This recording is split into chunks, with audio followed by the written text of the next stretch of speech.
네, 안녕하세요 여러분. 별별 한국사 고등내신 담당하는 큰별쌤 최태성입니다. 역사는 최태성. 네, 자, 전 시간까지 여러분들 우리가 전쟁과 이승만 정부의 어떤 모습을 살펴봤어요. 근데 이승만 정부가 지금 1950년에 들어오면서 1차 개헌, 발췌 개헌, 2차 개헌, 4.4 오입 개헌, 그리고 독재체제의 강화, 굉장히 무리수를 지금 두고 있어요. 그죠? 자, 그런 과정 속에서 큰 사건이 하나 벌어집니다. 바로 4.19 혁명인데요. 자, 이승만 정부의 독재 그리고 부정부패 대표적인 게 바로 이 3.15 부정선거, 1960년에 있었던 바로 이 3.15 부정선거입니다. 이 3.15 부정선거가 나온 그 배경은요, 일단 이때 이승만 대통령의 나이가 무지하게 많아요. 이승만 대통령 독립협회가 언제야? 대한제국 아니야, 대한제국. 그죠? 그때부터 쭉 활동했던 인물이기 때문에 나이가 굉장히 많아요. 문제는 대통령 6호 시에 그 뒤를 누가 있냐면 부통령이 있게 되어 있어요. 즉 1960년 이 3월 15일 총선은요, 과연 부통령을 누가 뽑느냐가 더 중요한 그런 선거가 된 겁니다. 근데 이 자유당의 대통령 후보는 이승만, 부통령 후보가 누구였냐면 이기붕이에요. 근데 이기붕은 인지도가 그렇게 높질 않았어요. 사실은 1956년 선거에서 부통령 선거에서 이기붕 떨어져요. 민주당의 장면 후보가 당선되었거든요. 1960년도 마찬가지입니다. 인기가 없는 거예요. 그런데 부통령은 무조건 자유당에서 선출되어야 된다. 왜? 대통령 6호 시에 정권을 인수받아야 되기 때문에. 그러다 보니까 또 무리수를 두는 것이죠.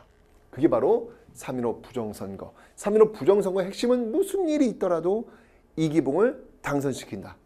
어찌 보면 이 목표로 움직인 선거가 아닐까라는 그런 생각이 드네요. 정말 말도 아닌 선거를 치릅니다. 그냥 이렇게 팀이 되어가지고 한꺼번에 투표장에 올라오질 않나, 투표에서 몇 번 찍었는지를 확인하질 않나, 주위에 주먹들이 둘러싸여 있지 않나, 협박하질 않나. 결국은 이 모습을 봤던 학생들이 이게 뭐냐, 이게 무슨 민주주의냐, 우리가 학교에서 배운 민주주의가 아니지 않느냐 라고 하면서 들고 일어난 것이죠. 그게 바로 3.15 부정선거를 규탄하는 시위 마산에서 크게 전개되는데, 이때 이 시위대 중에서 한 명이었던 바로 이 김주열. 여러분들 각 운동에서 인물들이 있어요. 기억해 두셔야 돼요. 4.19에서는 김주열이라는 키워드, 다음에 6월 민주항쟁에서는 박종철입니다. 박종철, 그 다음에 이한열. 박종철, 이한열이라는 인물을 6월 항쟁에서는 연결해 두셔야 되고, 4.19 혁명에서는 김주열을 연결해 두셔야 합니다. 그러고 보니까 둘 다 끝에 열자가 들어가네요. 그죠? 4.19 혁명에서는 김주열, 6월 항쟁에서는 이한열. 이 김주열 학생의 시신이 발견되면서 학생들은 더욱더 화가 나게 되는 것이죠. 결국 4월 19일 전국 각지에서 대규모 시위가 발생하게 되는데요. 이때 계엄령이 선포됩니다. 여러분들 기억해 두세요. 계엄령 선포. 우리가 이제 민주화운동 세 가지를 배우실 거예요. 4.19, 5.18, 6월 항쟁. 4.19와 5.18 때는요, 계엄령이 선포가 됩니다. 하지만 6월 항쟁에서는 계엄령이 선포되지 않습니다. 기억해 주세요. 4.19 혁명에서는 이렇게 계엄령을 선포하더라. 엄청난 시민들이 희생됐죠. 그러니까 대학 교수들이 바로 시국선언을 발표하게 됩니다. 이러면서 이제 결국 이승만은 하야하게 되는 것이죠.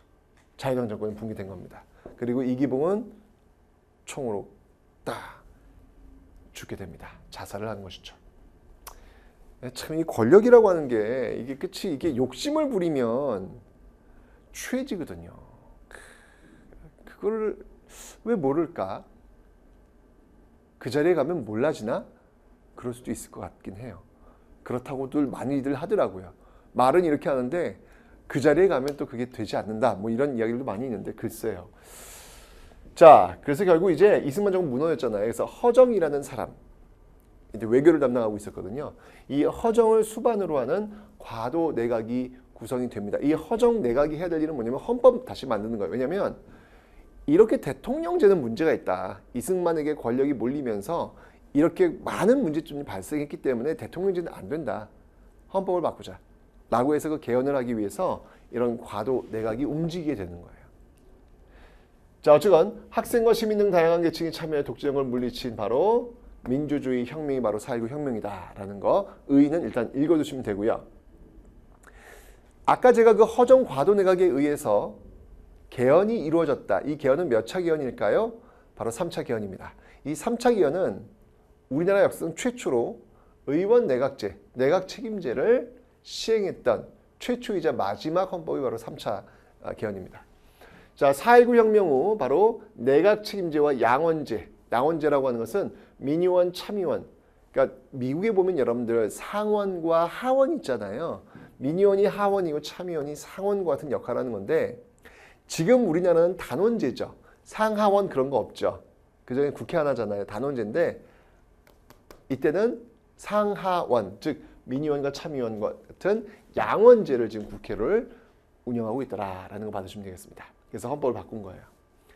새 헌법에 따라 실시된 그 총선에서 민주당, 아까 그 장면 내각이 바로 이 민주당이거든요. 민주당이 압승하면서 장면 내각이 꾸려지게 됩니다. 대통령도 있긴 있어요. 하지만 대통령 윤보선은 실권자가 아닙니다. 힘이 없어요. 내각 책임제에서는 그 내각이 중요하거든요. 그래서 국무총리, 내각을 이끌고 있는 그 국무총리가 중요합니다. 그래서 국무총리는 장면. 그래서 우리는 이 내각을 장면 내각이라고 하는 겁니다. 윤보선 내각이라고 하지 않고요. 장면 내각이라고 하는 거예요. 왜? 이건 대통령제가 아니라 내각 책임제이기 때문에 내각이 중요한 거예요. 내각 책임제, 장면 내각이 출범하게 됐다. 즉 4.19 혁명의 결과입니다. 4.19 혁명의 결과 이런 모습들이 나타나더라. 자, 그러면서 이 장면 내각은요. 이 민주화와 경제 제일주의를 표방하면서 부정선거 주모자 처벌을 위한 개헌을 한 번 더 해요. 이게 바로 4차 개헌입니다. 이 4차 개헌은요. 소급 입법이에요. 뭐냐면 이게 법을 만들면 그 법이 만들어진 시점 이후부터 벌을 주는 거잖아요. 근데 소급 입법은 법을 만들면 그 법을 그 이전 시간에 적용을 시키는 거예요. 원래 사실 이러면 안 되는데, 네. 소급 입법은 굉장히 불합리한 면이 많이 있거든요. 근데 3.15 부정선거 사범들이 너무 나쁜 짓을 한 거죠. 그렇죠. 이건 민주주의에 역행한 거기 때문에 확실하게 벌을 더 줘야 나중에 이런 일을 방지할 수 있겠다라는 판단이 든 거예요. 그래서 강력한 처벌을 위해서 법을 다시 만들어서 소급 입법을 시키고 있다. 이게 바로 4차 개헌이 되겠습니다. 기억하세요, 여러분들. 1차 개헌은 8초 개헌이었습니다. 대통령 직선제가 핵심이었죠. 2차 개헌은 4.4 오입 개헌이었습니다. 4.4 오입 개헌은 그렇죠. 예, 바로 초대 대통령에 한해서 중임 제한을 철폐하는 것이죠. 3차 개헌은 4.19 혁명과 연결된 내각 책임제, 양원제. 4차 개헌이 바로 소급 입법. 오케이? 자, 그런데 이 장면 내각에 한계가 있어요. 뭐냐면 민주당, 집권 여당이 이 장면 중심의 신파와 윤보선 대통령 아닙니까? 윤보선 중심의 구파로 분열되면서 결국 구파가 신민당으로 분당을 해 나와요.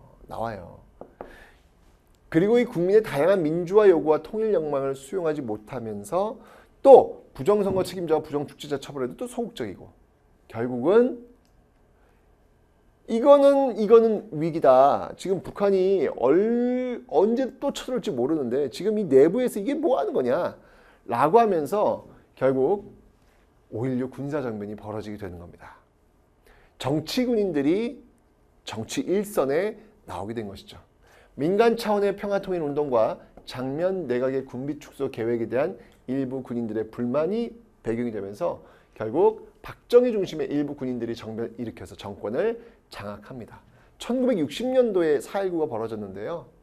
1년, 그 다음인 1961년도에 5.16 쿠데타, 5.16 군사정변이 벌어지게 되는 것이죠. 자, 이 박정희 중심의 군인들은요. 바로 이것, 국가재건 최고회의를 만듭니다. 여기에서 모든 것들이 결정된다라고 보시면 돼요. 자, 그러면서 이 군정이 실시됩니다. 정치인의 활동 금지, 중앙정보부의 창설, 부패공직자와 폭력배 처벌과 같은 그런 군정이 실시가 되는데 이러면서 결국 그 군정 하에서 아까 제가 국가재건 최고회의가 있대잖아요. 헌법을 또 바꿔요. 왜? 지금 3차 개헌 의원 내각제, 내각 책임제잖아요. 양원제, 그죠? 이거 문제 있다라고 판단한 거예요. 이러다 보니까 민의를 수용하거나 또 이런 것들을 끌고 나갈 수 있는 리더십이 필요한데 이런 3차 개헌은 안 된다라고 해서 헌법을 또 바꿉니다. 그래서 바로 대통령 중심제, 양원제도 이제 단원제로 바꾸는 거예요. 내각 책임제에서 대통령 중심제로, 양원제에서 단원제로, 이게 3차 개헌의 내용이었잖아요. 바꾼 겁니다. 이 개헌이 바로 5차 개헌이에요. 5차 개헌, 대통령 중심제와 단원제 국회로의 개헌. 그러면서 이제 민주공화당, 자 여러분들 집권여당 기억해 두시라 그랬어요. 이승만 정부는 무슨 당? 자유당. 장면내각은 민주당. 그리고 박정희 정부는 공화당. 여기 민주공화당 있죠? 창당이 됩니다. 자 그러면서 결국 이제 박정희가 제5대 대통령에 당선되는 그런 모습들을 보이고 있더라. 이러면서 이제 군사정부가 출범하게 되는 것이죠. 이 군사정권의 가장 숙제는 뭐냐면요. 딱 하나예요. 경제개발입니다. 반공을 중심에 놓고 경제개발을 하는 것. 이게 바로 군사정부의 목표였습니다. 왜냐하면 이게 어찌 보면 그들의 명분일 수도 있어요. 우리가 이제 이 경제개발을 해내겠다라고 해서 비정상적 방법으로 정권을 어떻게 보면 탈취한 거잖아요. 그러면 성공해야 된다는 이야기죠. 자, 전개를 한번 볼게요. 김종필, 어휘라 비밀회담을 통해 가지고 국교 정상을 통해서 돈을 많이 끌어오려고 하는 거예요. 독립축하금 명목의 후원금과 차관을 제공을 논의합니다. 그러면서 여기에 대한 반발, 6.3 시위가 벌어지는 것이죠. 굴욕적인 한일 수교 반대. 왜? 일본의 사과도 없는 수교에서는 안 된다라고 주장을 하는 거예요. 결국 이제 정부가 군대를 동원해서 시위를 진압을 합니다. 그리고 결국 한일협정이 1965년도에 체결이 되고 있더라라고 하는 거. 자, 이게 바로 한일 국교 정상화를 이뤄낸 그런 결과가 되겠습니다. 이거로 돈이 좀 부족했어요. 일본과 국교 정상회에서 돈을 끌어왔는데 여기서 이제 좀 문제점도 있었어요. 뭐냐면 일본이 사과를 받아내지 못했어요. 보시면 알겠지만 독립축하금 명목으로 우리한테 돈을 줍니다. 일제 36년 동안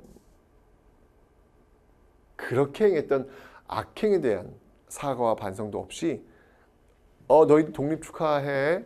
도대체 뭘 축하한다는 건지 모르겠어요. 그 명목으로 돈을 받아온 것이죠. 근데 이 돈으로도 좀 부족한 거예요. 그래서 어떻게 하냐면 미국의 베트남 전쟁 여기에 파병을 합니다. 자, 미국이 기술 지원과 경제 개발을 위한 차관 제공을 약속했고요. 여기 이제 브라운 박스에 들어가 있었습니다. 1965년부터 베트남에 전투병이 파견되기 시작하면서 베트남 전쟁에 또 파견되는 모습들. 자, 그 결과는요. 베트남 전쟁 특수로 경제 성장을 위한 발판을 마련합니다. 참 이거 보면 비슷한 것 같아요. 패망했던 일본이 그 옆에 나라 한국의 6.25 전쟁을 통해서 성장했듯이 못 살고 있는 우리나라 역시 베트남 전쟁을 통해서 경제개발 자금금을 받아내고 있다는 것. 남의 불행은 곧 나의 행복일 수 있다는 국제 외교의 엄혹한 사실. 가슴이 많이 아픕니다. 그죠? 자, 그런데 파병으로요, 이 많은 전사자가 발생했고요. 고엽제 피해 등으로 인한 전쟁 후유증도 발생하고 있더라. 어쨌건 이 박정희 정부는 한일 수교를 통해서 베트남 파병을 통해서 돈을 모아놨고 그 돈으로 경제개발에 투자하게 됩니다. 이러면서 경제가 굉장히 많이 발전하는 모습들이 보여요. 그래서 대통령에 나왔고 또 당선이 되었습니다. 두 번 돼요. 두 번 돼요. 문제는 뭐냐면 두 번 됐으니까 이제 끝나는 거예요. 그죠? 끝나는 거예요. 끝나는 건데 박정희가 글쎄 한 번만 더 하겠다고 합니다. 한 번만 더. 딱 한 번만 더. 이게 되려면 또 한 번 바꿔야 돼요. 자, 박정희가 재선에 성공했는데 김신조 등 북한 무장 간첩의 청와대 습격 시도와 또 푸에블로 사건. 이건 이제 미국의 배인데요. 이걸 북한이 가져갔던, 납치했던 사건이 바로 이 푸에블로 사건이 되겠습니다. 결국 국가 안보와 경제 성장을 빌미로 해서 삼선 개헌 한 번만 더 하겠다라는 것을 추진하게 되는 것이죠. 야당 반발을 억압하고 편법을 통해 개헌안을 통과시키면서 결국 또 바뀝니다. 이 개헌을 몇 차 개헌이다? 이 개헌은 6차 개헌이라고 하는 겁니다. 여러분들 몇 차 개헌, 몇 차 개헌, 몇 차 개헌 내용 정리하셔야 돼요. 다시 한번 1차 개헌, 발췌 개헌, 대통령 직선제, 2차 개헌, 4.4 오입 개헌, 대통령의 중임 제한 철폐, 3차 개헌, 4.19 혁명이 연결되는 것이죠. 내각 책임제와 양원제. 5차 개헌, 4차 개헌, 3차 개헌이 내각 책임제 양원제고요. 4차 개헌이 장면 내각 하에서 소급 입법, 그죠? 소급 입법. 그리고 5차 개헌이 박정희 5.16 군사장변을 계기로 해서 다시 헌법 바꾸죠. 대통령 직선제와 단원제. 그리고 6차 개헌이 한 번 더 삼선 개헌으로 연결되고 있습니다. 자, 삼선 개헌의 결과는요. 결국은 성공합니다.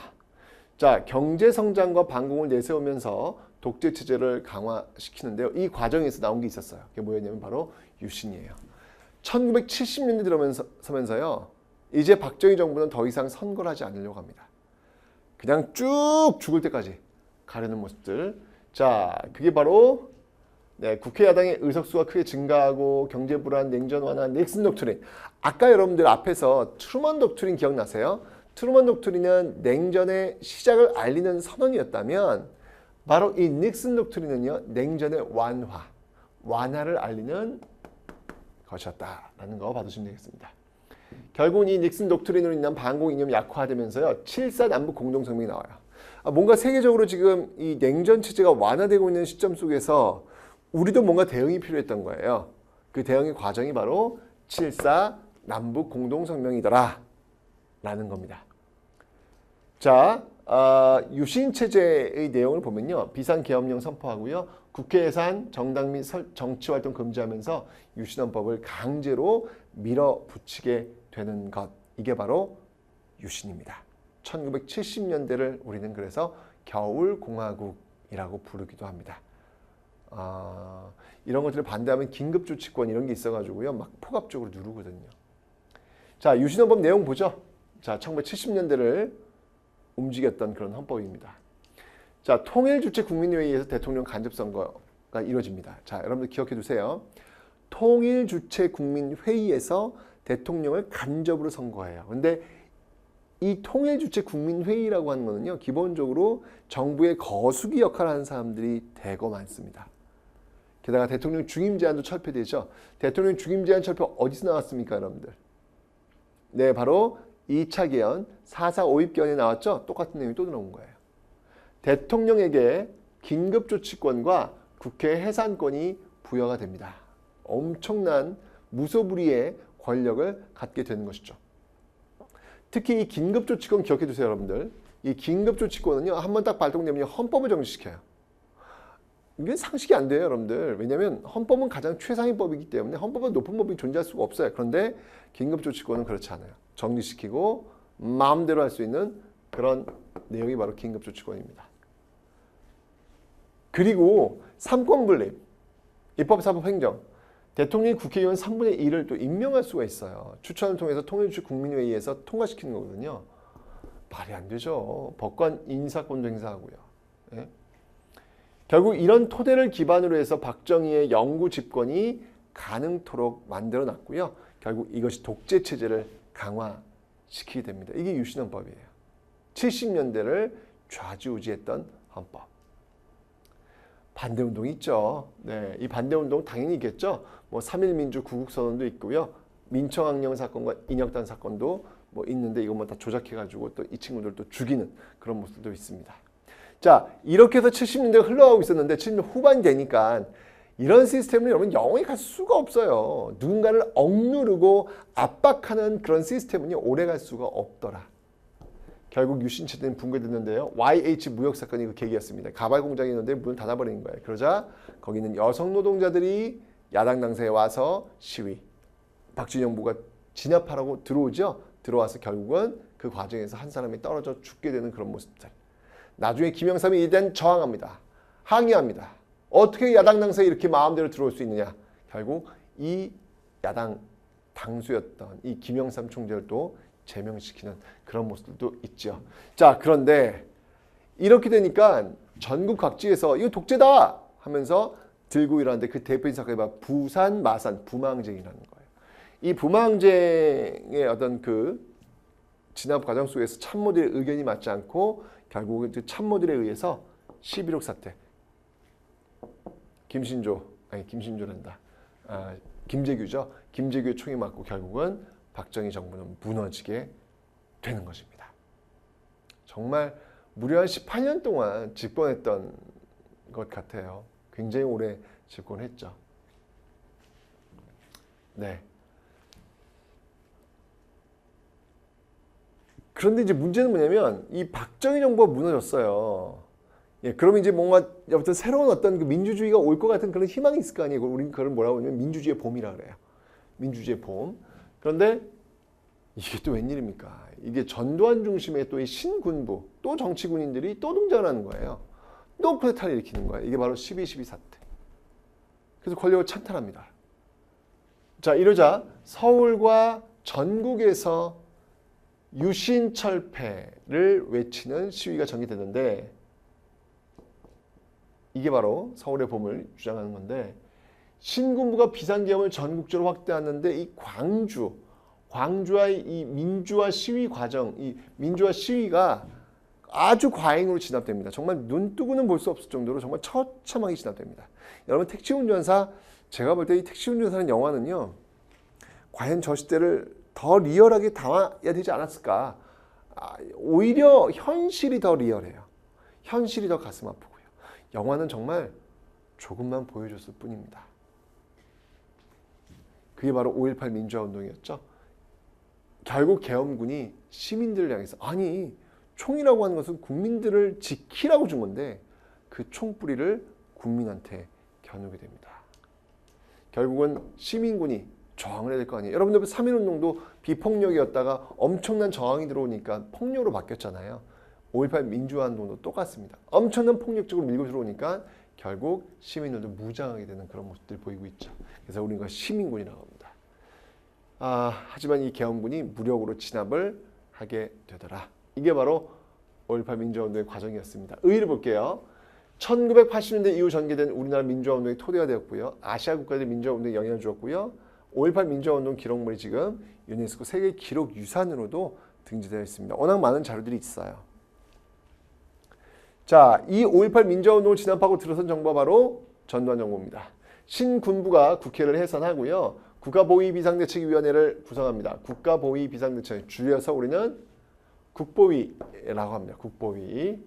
자, 통일주체 국민회의를 통해서 전두환이 제11대 대통령을 선출해요. 자, 여기서는 여러분 국민회의라고 했으니까 통일주체 국민회의를 얘기하는 거예요. 즉 헌법을 얘기하는 거예요. 아직 헌법 안 바꾼 거예요. 아직은 여전히 그 유신헌법이 7차 개헌이거든요. 그 7차 개헌이 계속 이어지고 있더라. 자, 그런데 이제 대통령이 되니까 유신헌법이 대통령이 되니까 바로 또 헌법 개정합니다. 선거인단의 간접선거로 대통령을 선출하고요. 바로 7년 단임을 역임하게 됩니다. 이게 바로 8차 개헌이에요. 대통령의 그 권한은 7년. 예, 그리고 선거인단의 간접 시위 이런 게 이루어지고 있다. 자, 결국 전두환이 제12대 대통령으로 선출이 되었습니다. 자, 사회 통제를 볼게요. 전두환 정부도 마찬가지예요. 언론을 통제합니다.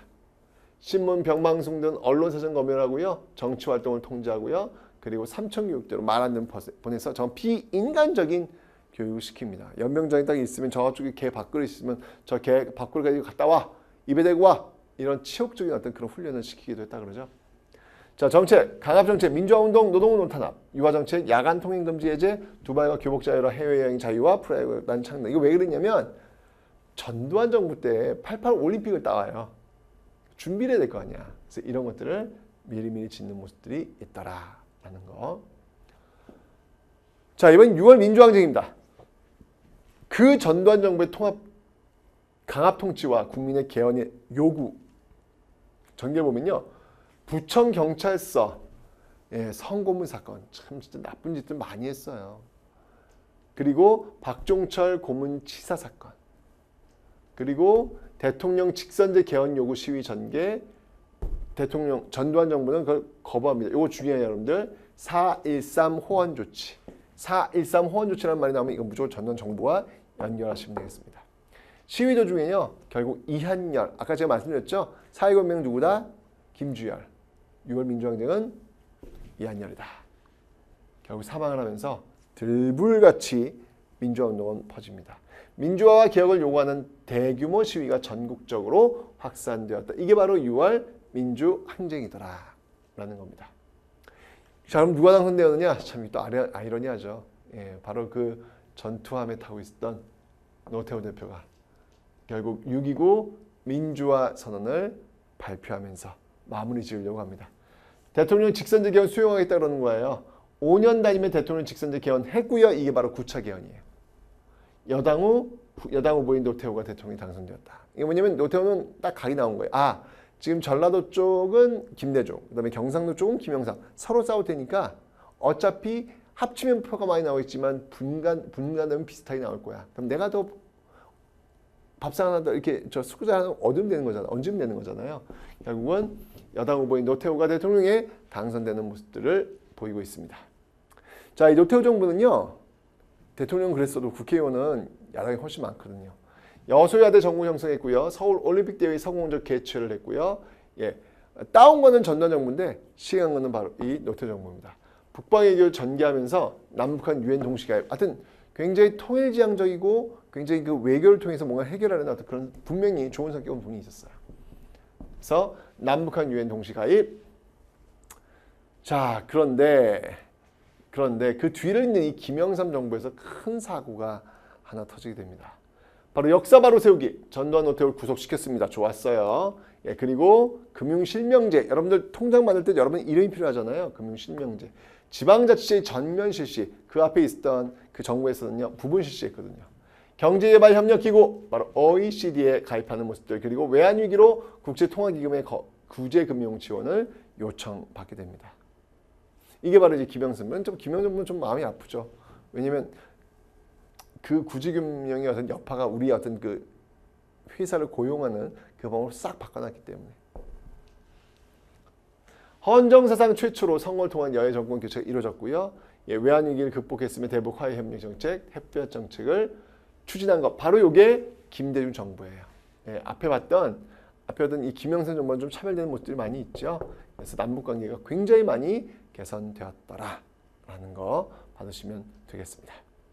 자, 노무현 정부 뭐 읽어보면 돼요. 이 정도는요. 정치에서 권위주의를 청산하기 위해 노력, 과거사 정리 사업 추진, 그리고 제2차 남북 정상회담.